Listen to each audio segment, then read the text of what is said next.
नमस्कार दोस्तों, concept plus academy के ई लर्निंग प्रोग्राम में आपका स्वागत है। ये मेरे को आवाज कम।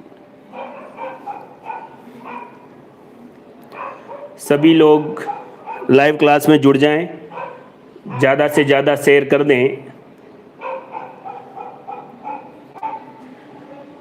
बोर्ड क्लियर आना चाहिए। बहुत दिनों से हम लाइव नहीं आए हैं, इसलिए सुबह से मैं ट्राई कर रहा हूं, लेकिन प्रॉब्लम आ रही है। थोड़ा बोर्ड क्लियर आ जाए बस, बाकी क्लियर हो या नहीं हो कोई दिक्कत नहीं है। आज की इस क्लास में हम लैब असिस्टेंट की बायोलॉजी को कवर करने की कोशिश करेंगे, तो ज़्यादा से ज़्यादा दोस्तों को शेयर कर दें ताकि जो भी लैब असिस्टेंट की प्रिपरेशन कर रहा है वो अच्छे से बायोलॉजी के क्वेश्चन सॉल्व कर सकें। वैसे मैंने इन्फॉर्म कर दिया था, लाइव क्लास का जो लिंक है वो अब मैं शेयर कर नहीं सकता क्योंकि मोबाइल से ही रिकॉर्डिंग हो रही है। तो जितने भी दोस्त जुड़े हैं सबका बहुत बहुत स्वागत है कॉन्सेप्ट प्लस एकेडमी की लाइव क्लास में। जितने भी टाइम आप क्लास देखें, केवल ज्वाइन करने के लिए नहीं देखना है। 28 तारीख को आपका पेपर है, उस पेपर का एक एक क्वेश्चन बायोलॉजी का आप सही कर सकें।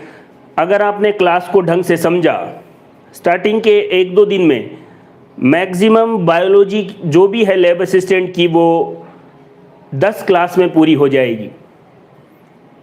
ज़्यादा डिटेल में बात करेंगे नहीं, लेकिन लैब असिस्टेंट के अकॉर्डिंग जो भी क्वेश्चन बन सकते हैं उस बारे में अच्छे से बात करेंगे।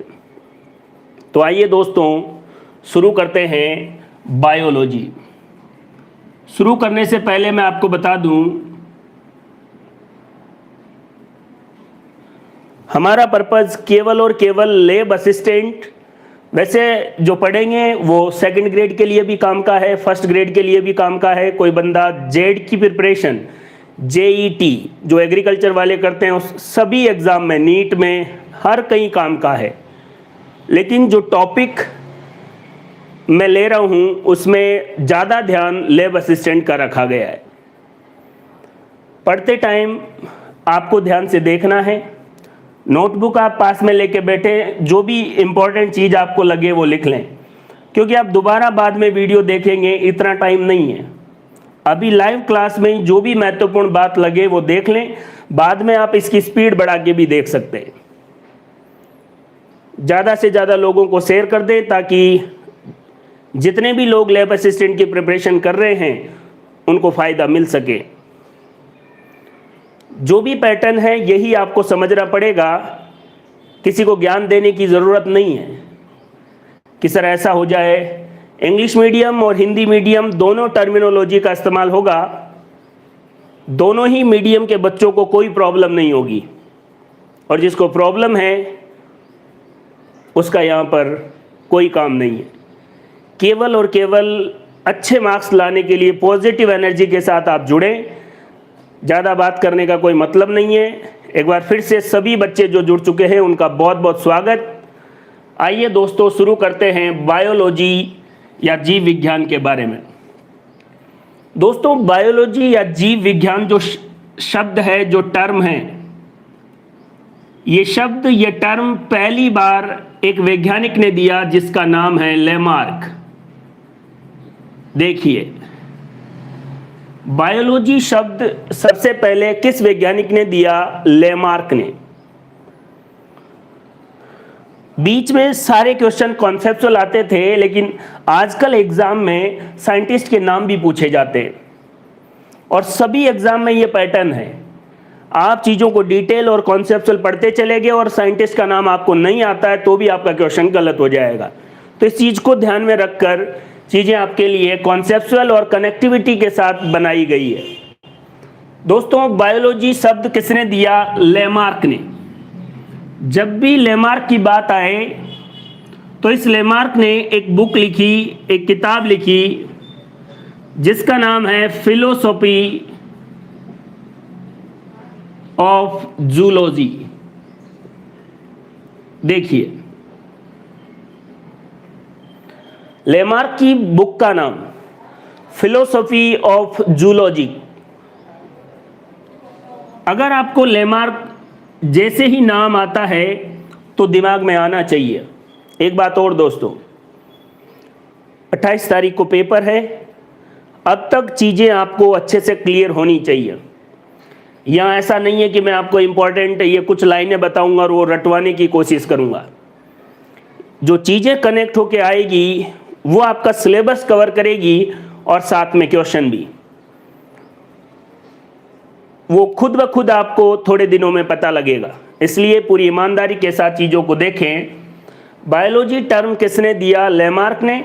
और लेमार्क ने एक बुक भी लिखी जिसका नाम है फिलोसफी ऑफ जूलॉजी। दोस्तों, इस लेमार्क ने, आपको याद हो, लेमार्क के बारे में हर किसी ने पढ़ा होगा, एक प्रिंसिपल दिया था, एक सिद्धांत दिया था और उस सिद्धांत का नाम था इनहेरिटेंस ऑफ एक्वायर्ड कैरेक्टर। देखिए, इनहेरिटेंस ऑफ एक्वायर्ड कैरेक्टरिस्टिक्स, जिसको हिंदी में कहते हैं उपार्जित लक्षणों की वंशागति का सिद्धांत। उपार्जित लक्षणों की वंशागति का सिद्धांत, यह आपने बहुत बार सुना होगा। देखिए, आप बिल्कुल भी टेंशन नहीं लें कि टाइम ज़्यादा लगेगा, इतने दिनों में एक ही कॉन्सेप्ट पूरा होगा।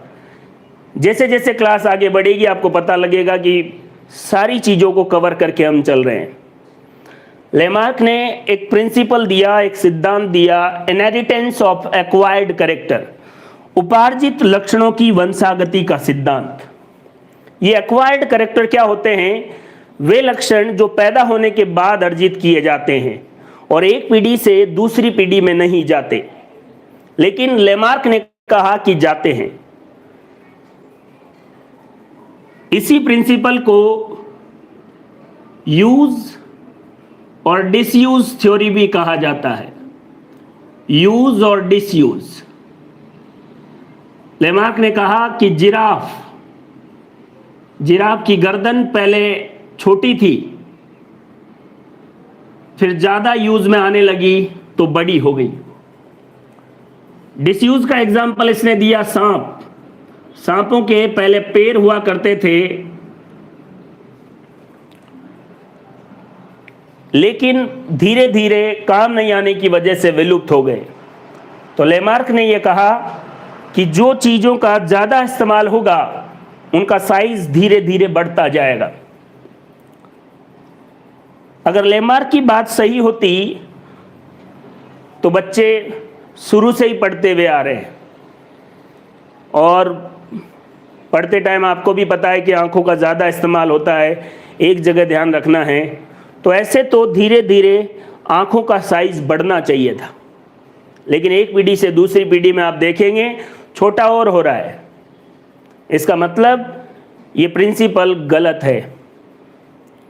और अगर ऐसा होता तो मान लीजिए आपने बीएससी कर रखी है, तो आपका बच्चा पैदा ही बीएससी किया हुआ होता, क्योंकि पहले से बीएससी का नॉलेज उसमें है, एक्वायर्ड कैरेक्टर। अब उसको आपको फर्स्ट क्लास में नहीं एमएससी में एडमिशन दिलाना है। अगर लेमार्क की बात सही होती तो मजे ही आ जाते। 10 क्लास तक पापा पढ़ लेते, थोड़ा बीएससी तक वो, और फिर आखिरी में तो पूरी डिग्रियों के साथ ही बच्चे पैदा होते। मतलब लेमार्क की ये बात गलत है। लेकिन जो उसने यूज और डिसयूज में एग्जाम्पल दिए वो मैंने आपको बता दिए। अगर बात करें सांपों की, सांप एक क्लास में आते हैं जिसका नाम है रेप्टिलिया, सरीसृप। देखिए ध्यान से, कहा जाता है जैकबसन।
बहुत देर से शायद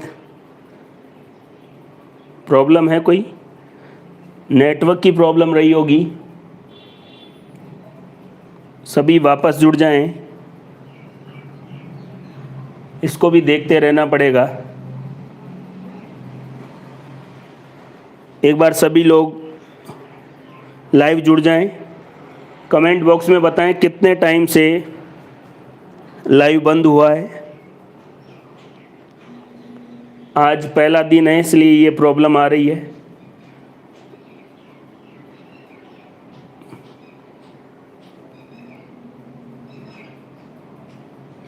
अब क्लियर है? 7 लोग अभी जुड़े हुए हैं, कमेंट करके बताएंगे तो आइडिया लग पाएगा।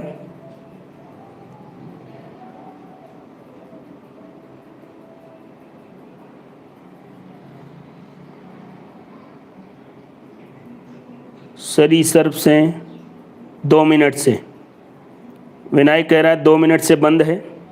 कोई नहीं, मैंने मिटाया नहीं है। बीच में जो भी प्रॉब्लम आई है, जुगल कह रहा है सरीसृप से। अच्छा, सांप सरीसृप से संबंधित है। वापस जुड़ जाइए। दोस्तों, अभी तक मैंने आपको बताया है कि बायोलॉजी टर्म किसने दिया? लेमार्क ने। लेमार्क ने एक बुक लिखी, फिलोसॉफी ऑफ जूलॉजी। लेमार्क ने एक प्रिंसिपल या सिद्धांत दिया, इनहेरिटेंस ऑफ एक्वायर्ड कैरेक्टर, उपार्जित लक्षणों की वंशागति का सिद्धांत। यह सिद्धांत कहता है कि जिन भी स्ट्रक्चर का आप ज़्यादा इस्तेमाल करेंगे वो बड़ी हो जाएंगी और जिनका नहीं करेंगे वो धीरे धीरे विलुप्त हो जाएंगी। इसे यूज और डिसयूज थ्योरी भी कहा जाता है। आवाज़ क्लियर है? अब बिल्कुल सही आ रहा है? 2 मिनट से थोड़ा वीडियो प्रॉब्लम आई थी। जिराफ की गर्दन का ज़्यादा इस्तेमाल हुआ इसलिए लंबी हो गई। सांप में जो पैर है उनका इस्तेमाल ही नहीं हुआ तो क्या हो गए? विलुप्त हो गए। ये सांप क्लास रेप्टिलिया में आते हैं और इनमें एक ऑर्गन होता है वोमेरोनेजल या जैकबसन का अंग। बहुत बार ये सवाल पूछा गया है कि यह किस क्लास से संबंधित है। इस inheritance of acquired character Lamarck को जो सिद्धांत है उसमें कमी या इसको गलत साबित या इसको क्रिटिसाइज किसने किया? वीजमान ने। वीजमान ने एक थ्योरी दी, जर्म प्लाज्म थ्योरी, जनन द्रव्य सिद्धांत। 22 पीढ़ियों तक उसने चूहों की पूंछ काटी और ये गलत बता दिया या ये साबित कर दिया कि एक्वायर्ड कैरेक्टर इनहेरिटेंट नहीं होते हैं। देखिए, तो यहां तक क्लियर है। ये जो बात है ये एकदम क्लियर होनी चाहिए। जर्म प्लाज्म थ्योरी किसने दी? वीजमान ने। बहुत बार क्वेश्चन आ चुका है। वोमेरोनेजल अंग या जैकबसन का अंग किससे संबंधित है? रेप्टिलिया से। इनहेरिटेंस ऑफ एक्वायर्ड कैरेक्टर किसने दिया? लेमार्क ने। और लेमार्क की एक बुक है फिलोसफी ऑफ जूलॉजी। और बायोलॉजी टर्म किसने दिया? लेमार्क ने। यहां से ही अपनी बात शुरू हुई थी। देखिए, बीच में थोड़ी बहुत प्रॉब्लम आई, उससे आपको टेंशन लेने की जरूरत नहीं है। ज्यादा लोगों को मैं बता भी नहीं पाया क्योंकि अभी पहला दिन था, तो ये भी था कि क्लियर आएगा या नहीं आएगा। एक साथ इतने लोग जुड़े और फिर क्लियर नहीं आए तो वो इरिटेट भी होते हैं। इसलिए डायरेक्ट मैं आज पहली क्लास में लाइव आया हूँ। इस चीज़ को आप ध्यान से समझो। और YouTube भी जब बहुत दिनों के बाद लाइव आते हैं तो शायद क्लियरिटी और ये सारी चीज़ों का इश्यू रखता है। और आजकल तो वहाँ पर भी सिक्योरिटी ज़्यादा ही है। ऐसा नहीं है कोई कैसा भी वीडियो बना के डाल रहा हो।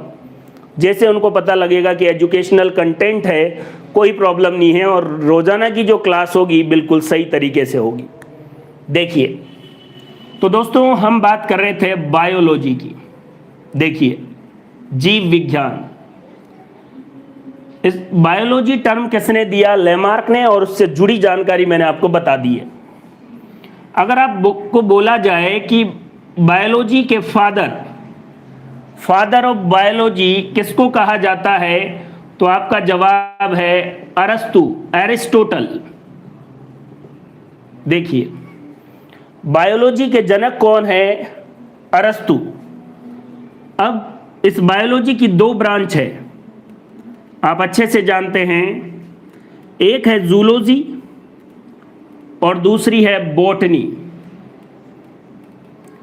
जो जूलॉजी है जंतु विज्ञान है, प्राणी शास्त्र है, उसके फादर भी किसको माना जाता है? अरस्तु या एरिस्टोटल को। ये देखिए, बायोलॉजी या साइंस पढ़ते टाइम आपको ज्यादा स्पेलिंग के बारे में सोचने की जरूरत नहीं है। ये स्पेलिंग याद करना आपका काम नहीं है। और खासकर कॉम्पिटिटिव एग्जाम के लिए, एकेडमिक के लिए आप याद रख सकते हैं। देखिए, हिंदी में अरस्तु बोल रहे हैं और इसकी स्पेलिंग है एरिस्टोटल। अगर आप इससे स्पेलिंग बनाने चलें तो बिल्कुल नहीं होगा। अरस्तु, बायोलॉजी के फादर भी कौन है? अरस्तु। और जूलॉजी के फादर भी कौन है? अरस्तु या एरिस्टोटल। अगर बात करें बॉटनी के फादर की, वनस्पति शास्त्र के जनक, तो उनका नाम है थियोफ्रेस्टस। देखिए, वनस्पति विज्ञान के जनक किसको कहा जाता है? थियोफ्रेस्टस को।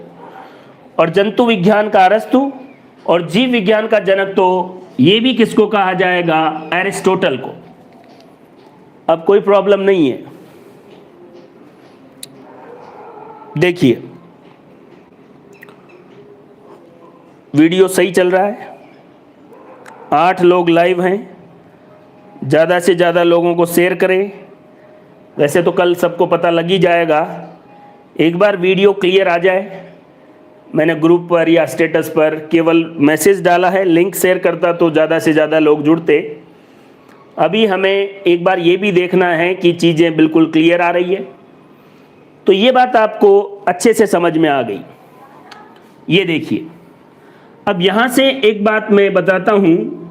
मान लो आपसे ये पूछ लिया जाए कि father of modern botany, father of botany किसको कहा जाता है? थियोफ्रेस्टस को। लेकिन क्वेश्चन ये आ जाए कि फादर ऑफ मॉडर्न बॉटनी, आधुनिक वनस्पति विज्ञान के जनक किसको कहा जाएगा? तब आपका जवाब अलग होगा। और वो एक बहुत ही फेमस वैज्ञानिक है जिनका नाम है कैरोलस लीनियस। ध्यान से देखिए, बायोलॉजी के फादर कौन है? अरस्तु। जंतु विज्ञान के फादर भी किसको कहते हैं? अरस्तु को। बॉटनी के फादर है थियोफ्रेस्टस, और मॉडर्न बॉटनी के फादर किसको माना जाता है? कैरोलस लीनियस को। कैरोलस लीनियस, देखिए ध्यान से, कैरोलस लीनियस बायोलॉजी में बहुत ही महत्वपूर्ण वैज्ञानिक है और इनसे रिलेटेड क्वेश्चन पूछा ही जाता है। ध्यान से देखिए आप, कैरोलस लीनियस को क्या कहा जाएगा? Father of modern botany. Modern botany के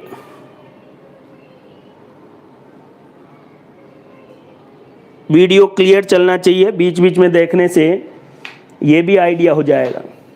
देखिए,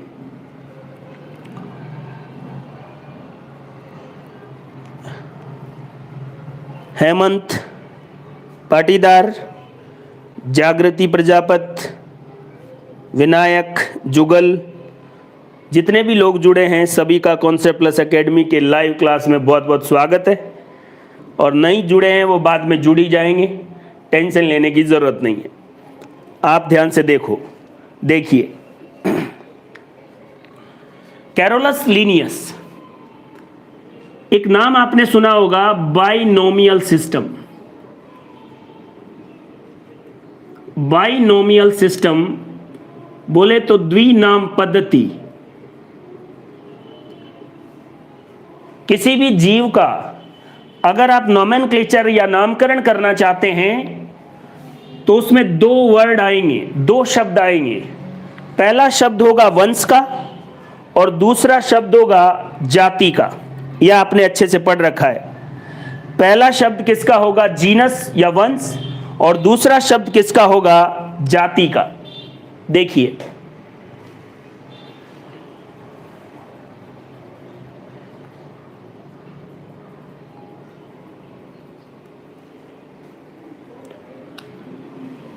द्विनाम पद्धति में दो वर्ड होते हैं।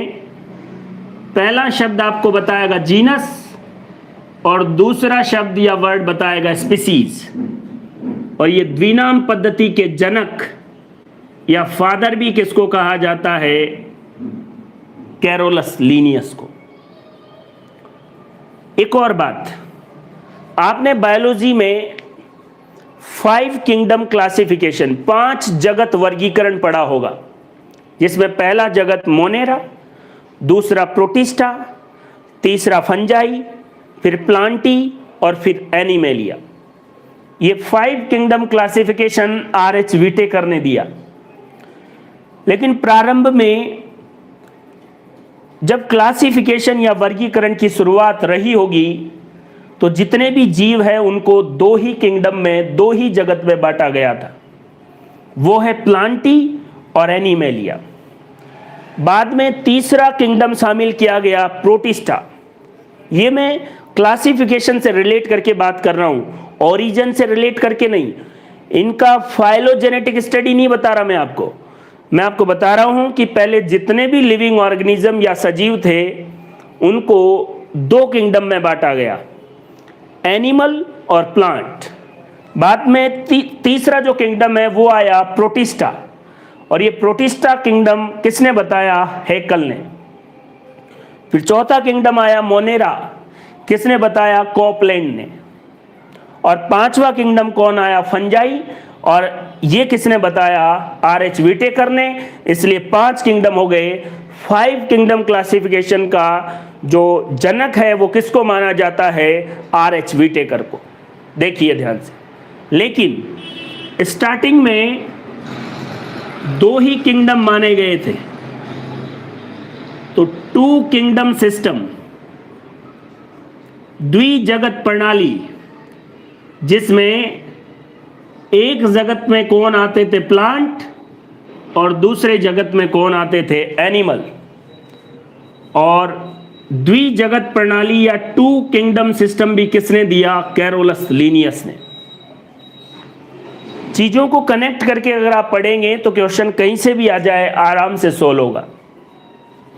बायोलॉजी के फादर है अरस्तु, जूलॉजी के फादर है अरस्तु, बॉटनी के फादर है थियोफ्रेस्टस, और फादर ऑफ मॉडर्न बॉटनी, आधुनिक वनस्पति विज्ञान के जनक है कैरोलस लीनियस। धीरे धीरे हम आगे बढ़ेंगे तो चीजें और कनेक्ट होती जाएगी। पहली क्लास है, शुरुआत क्लास है, अभी आपको ध्यान से समझना है और यही बातें आगे फिर कनेक्ट करेगी और एग्जाम का कैसा भी क्वेश्चन है इजीली आप सॉल्व कर पाएंगे। इसी कैरोलस लीनियस ने बाइनोमियल सिस्टम या द्विनाम पद्धति दी। इसी कैरोलस लीनियस ने टू किंगडम सिस्टम, जिसमें दो किंगडम होते हैं प्लांट और एनिमेलिया, ये भी सबसे पहले किसने दिया? Carolus Linnaeus. कैरोलस लीनियस के बारे में एक बात और याद रखिए, एक वर्ड आप आगे पढ़ेंगे टैक्सोनॉमी।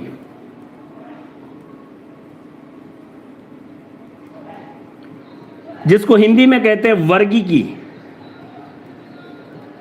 देखिए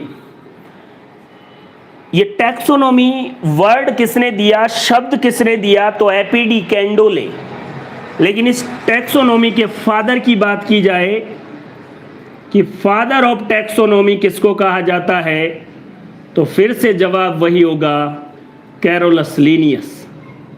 कंफ्यूज नहीं हो, चीजों को ध्यान से समझो। देखिए biology, zoology, botany, modern botany, Carolus Linnaeus. इधर से देखो, टैक्सोनॉमी के फादर किसको कहा जाता है? कैरोलस लीनियस को। हाँ, टैक्सोनॉमी वर्ड किसने दिया, शब्द किसने दिया? तो एपीडी कैंडोले। दो किंगडम सिस्टम किसने बताया? कैरोलस लीनियस ने। और बाइनोमियल सिस्टम द्विनाम पद्धति भी किसने दी? कैरोलस लीनियस ने। और फादर ऑफ मॉडर्न बॉटनी भी किसको कहा जाता है? कैरोलस लीनियस को। ये सारी बातें आप कैरोलस लीनियस के बारे में याद रखें, क्योंकि बायोलॉजी में इससे क्वेश्चन बनने के चांसेस बहुत है। और ये मैं नहीं बता रहा, ये कॉन्सेप्ट आपको बता रहे होंगे कि इसके बारे में याद करना जरूरी है। देखिए ध्यान से, इस कैरोलस लीनियस के बारे में दो बातें और याद रखिए। एक है सिस्टेमा नेचुरी और एक है स्पीसीज प्लांटेरम।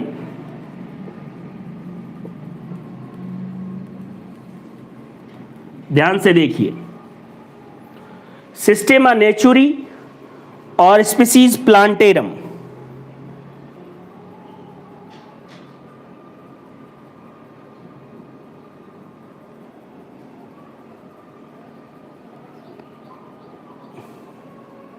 अभी भी सही नहीं चल रहा जुगल?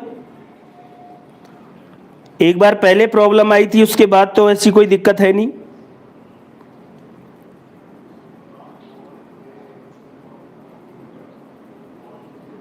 जुगल ने लिखा है कि सर दूसरे मोबाइल में आपका वीडियो स्टार्ट कर दो, आवाज़ बंद करके बफरिंग होगी तो पता लग जाएगा।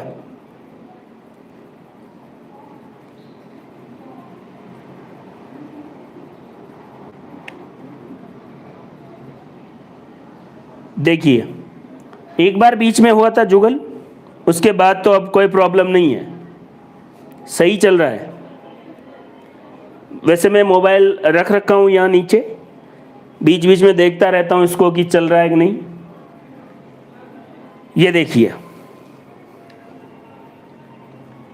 Father of modern botany Carolus Linnaeus, binomial system, two kingdom system, taxonomy के फादर। और कैरोलस लीनियस ने दो बुक भी लिखी, दो किताबें, और इनका नाम है सिस्टेमा नेचुरी और स्पीसीज प्लांटेरम। याद रखना इन दोनों बुक्स के बारे में। फिलोसफी ऑफ जूलॉजी किसने लिखी? लेमार्क ने।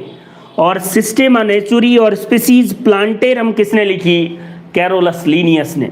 कैरोलस लीनियस आपको अच्छे से पता होना चाहिए, और इससे कनेक्ट करके मैंने आपको बहुत सारी बातें क्लियर कर ली है। आइए दोस्तों, इसके बाद और बात करते हैं।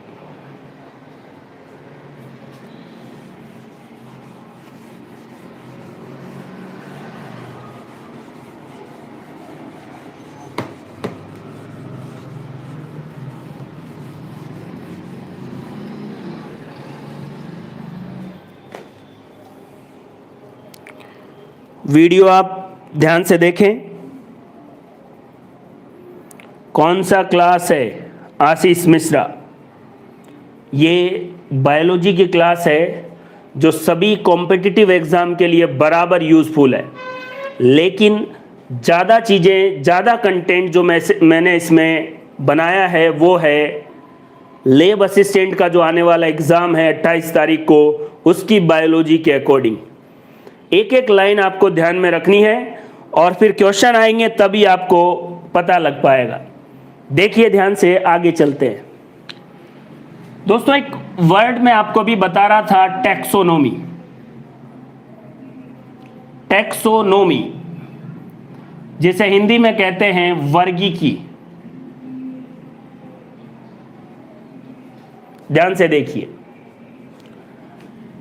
ये वर्गीकी जो टर्म है ये किसने दिया? मैंने आपको बताया था अभी, कैंडोले ने। वर्गीकी टर्म किसने दिया? कैंडोले ने। और इस वर्गीकी के फादर किसको मानते हैं? अभी मैंने आपको बताया, फादर ऑफ टैक्सोनॉमी कौन होंगे? Carolus Linnaeus. मैं आपको रिपीट नहीं करवा रहा हूं, मैं आपको एक बार बता रहा हूं कि आपको इस वे में चीजें सोचनी है। दोस्तों, टैक्सोनॉमी में 3 चीजें आएंगी। पहले, किसी भी जीव को आप आइडेंटिफाई करेंगे, पहचानेंगे, आइडेंटिफिकेशन। फिर उसके बाद उस जीव का नोमेनक्लेचर करेंगे, बोले तो नामकरण। और फिर उसके बाद क्या आएगा? क्लासिफिकेशन, जिसे कहा जाता है वर्गीकरण।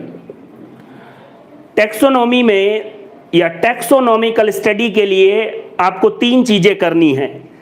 पहली है आइडेंटिफिकेशन, पहचान। दूसरी है नोमेनक्लेचर या नामकरण, और तीसरी है क्लासिफिकेशन या वर्गीकरण। किसी भी जीव को या उसकी वर्गीकी से संबंधित आपको अध्ययन करना है तो इसी ऑर्डर में, पहले पहचान, फिर नामकरण, और उसके बाद क्या होगा? वर्गीकरण। एक चीज और याद रखें, ICZN और ICBN, इससे भी एक बार क्वेश्चन पूछा जा चुका है। एक है 1895 और यह है 1961।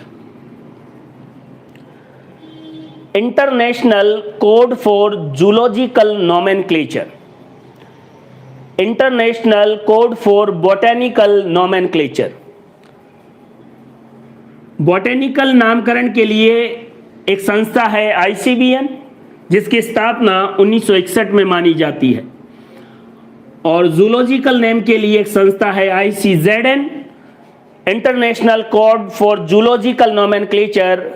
1895 में इसकी स्थापना मानी जाती है। याद रखना ये दोनों पॉइंट। अब देखिए, ज्यादातर एग्जाम में एक और क्वेश्चन पूछा जाता है, सिस्टेमैटिक्स। सिस्टेमैटिक्स वैसे सब सिस्टेमैटिक्स है, सिवाय हम क्या पढ़ रहे हैं इस चीज के। अपनी क्लास में आपको बस यही पता नहीं लगेगा कि पढ़ क्या रहे हैं। लैब असिस्टेंट का जो सिलेबस है उसके जितने भी पॉइंट्स हैं उनको आपस में कनेक्ट करके कम से कम टाइम में मैं आपको बता रहा हूँ। फिर आप सोच रहे हैं कि सर आप तो आराम आराम से पढ़ा रहे हैं, ऐसा लगेगा तो 4-5 महीने में पूरा होगा। जल्दी जल्दी बोलने से नहीं, जो कॉन्सेप्ट है उनको आपस में कनेक्ट करने से चीज़ें पूरी होंगी। सिस्टेमैटिक्स क्या है? अगर आप टैक्सोनॉमी के साथ फाइलोजेनेटिक स्टडी भी करें, जिसको हिंदी में कहते हैं जाति वृत्तीय अध्ययन, ध्यान से देखना भाई।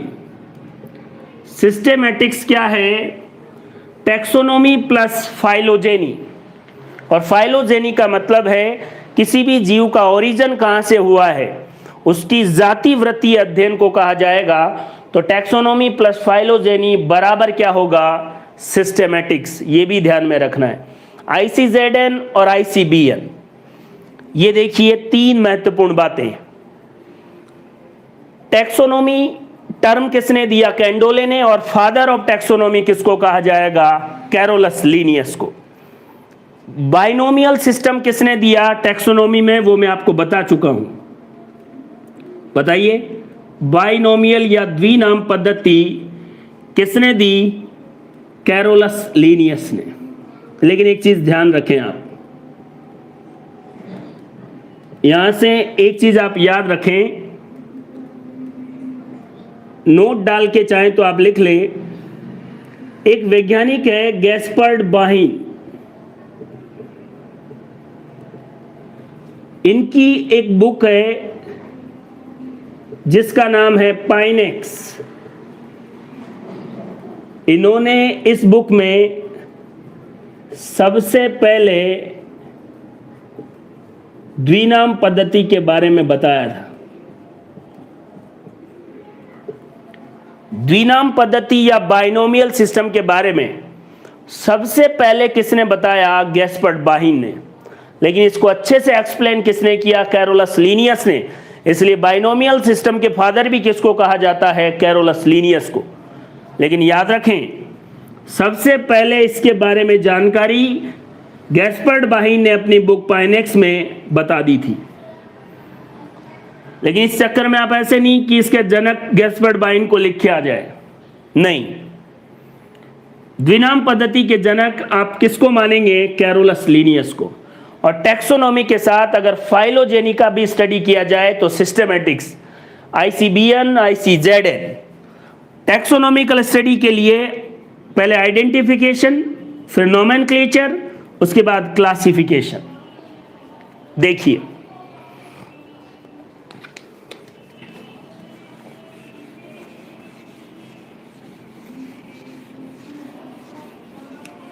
अब कोई वफरिंग नहीं हो रही होगी शायद, ऐसे मैं देख रहा हूं मोबाइल में बराबर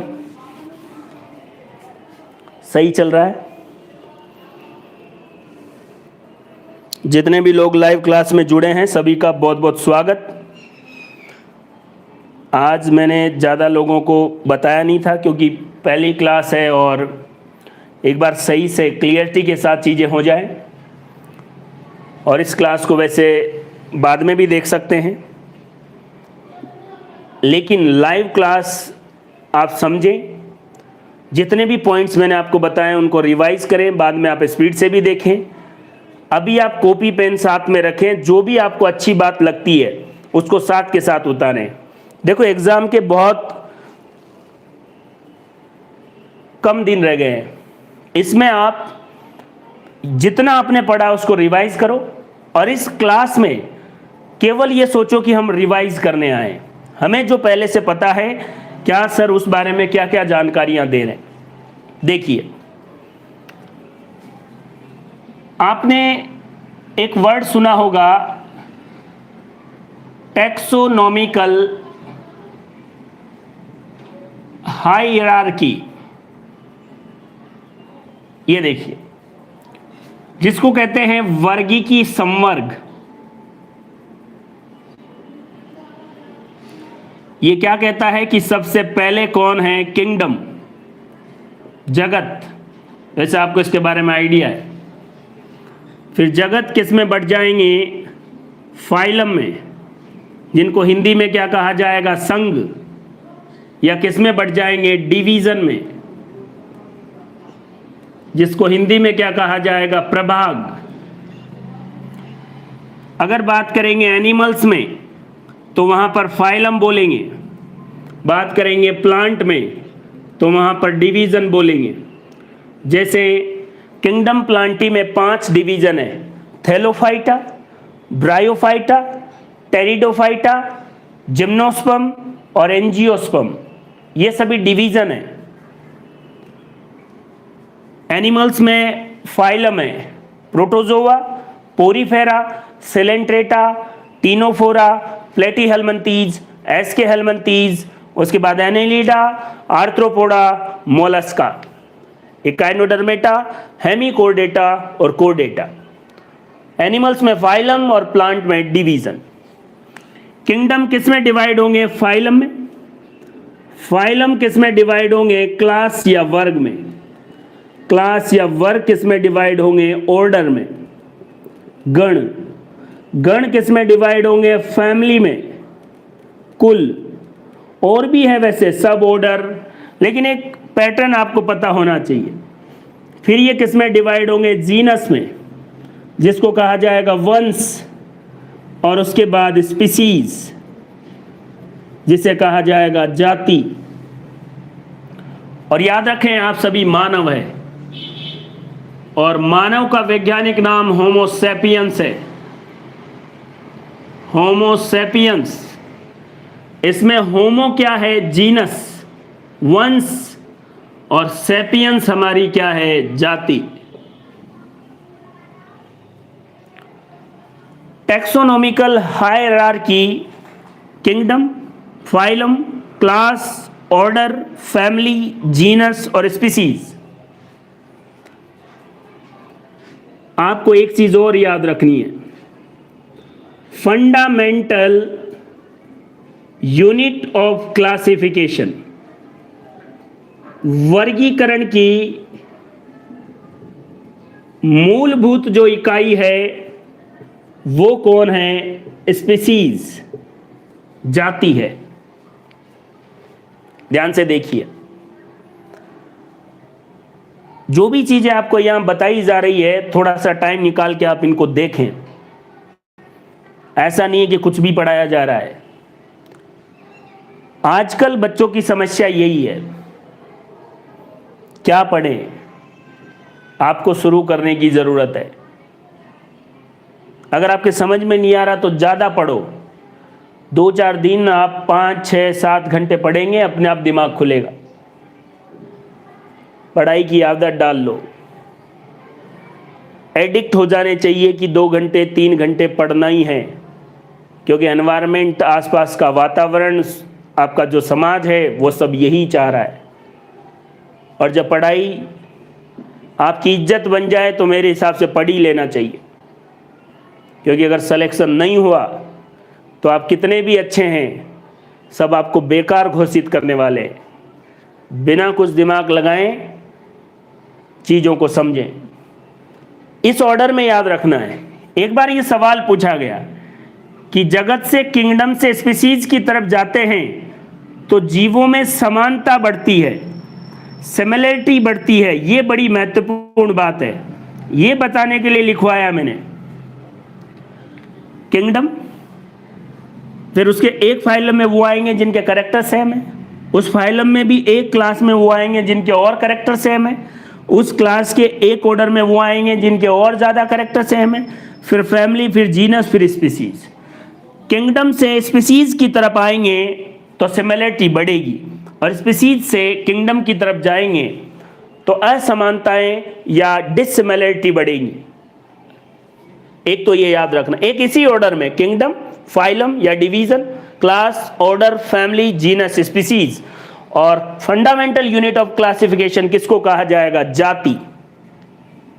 और हमारी जाति क्या है? Sapiens, Homo sapiens. होमो हमारा जीनस है, वंश है, और सैपियंस हमारी जाति है मानव के लिए। तो ये है टैक्सोनॉमिकल हायरार्की या वर्गीकी संवर्ग, और ये संख्या में कितने हैं? 7। 1, 2, 3, 4, 5, 6, 7। याद रहेगा? क्या क्वेश्चन आएगा? टैक्सोनॉमी जैसे ही दिमाग में आए, टर्म एपिडिकेंडोले, father of taxonomy Carolus Linnaeus. उसके बाद टैक्सोनॉमिकल हायरार्की 7, किंगडम से लेकर स्पीसीज तक इसी ऑर्डर में। किंगडम से स्पीसीज की तरफ जाओगे तो सिमिलरिटी बढ़ेगी, और स्पीसीज से किंगडम की तरफ जाओगे तो असमानताएं बढ़ेंगी और समानताएं कम होंगी। और क्लासिफिकेशन की फंडामेंटल यूनिट किसको कहा जाता है? जाति को। जाति की डेफिनेशन आपको पता होगी, जीवों का ऐसा समूह जो आपस में जनन करने की क्षमता रखता है और अपने जैसी जननक्षम संतान पैदा करने की क्षमता रखता है, उसे क्या कहा जाएगा? स्पीसीज या जाति। आगे जब इवोल्यूशन के बारे में बात करेंगे तब डिटेल में बात करेंगे। अभी आप इतना याद रखें, 7 ऑर्डर, नीचे जाने पर समानता बढ़ेगी और ऊपर आने पर असमानता बढ़ेगी। देखिए,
क्या बफरिंग हो रही है?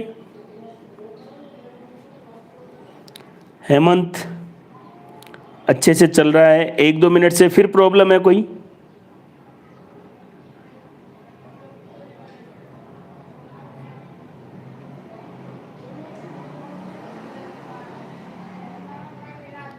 एक दो मिनट से फिर कोई प्रॉब्लम है?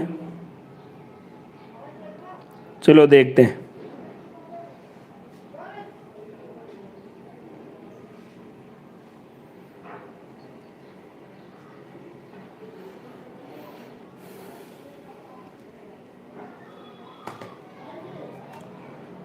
तो आज नेटवर्क या बहुत सारे इशू रहे। जितनी भी चीज़ें मैंने आपको इसमें बताई है उसको आप ध्यान से देखो, अच्छे से उसके नोट्स बनाओ और याद करो। आगे की क्लास पूरी तैयारी के साथ फिर हम मिलते हैं। तब तक के लिए नमस्कार।